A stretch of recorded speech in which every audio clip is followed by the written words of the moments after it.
Wow. Schenectady had the highest per capita murder rate in 1993. You guys can Google it. It was bad. I think at 93 we had 7 homicides. And then we had a whole bunch of attempt murders that was going on, a lot of drug-related feuds at the time. Crooked officers who eventually wound up going to jail for their crookedness. The county jail was crooked. You know, there was drugs in there. There was more drugs in the county jail than there was actually in prison. And the penitentiary was loaded with drugs.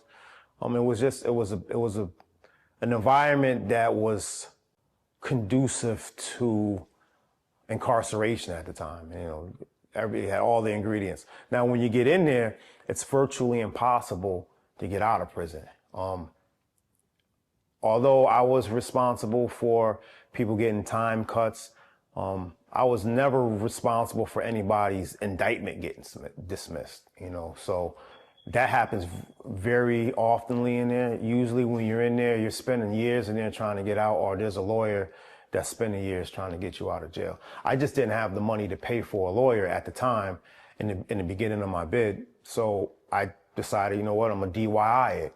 You know what I mean? I'm gonna go in a law library and do it myself.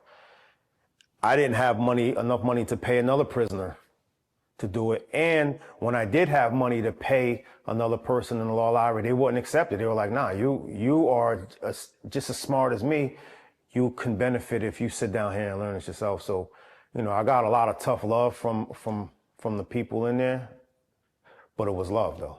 You know what I mean? And it was love, and it was just like, listen, you know, here, I didn't have money for a typewriter. Like, here, take a typewriter. This is my typewriter.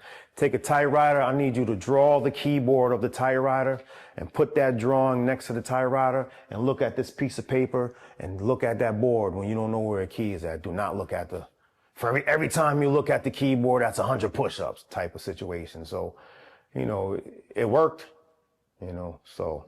You know, what kind of work you do today?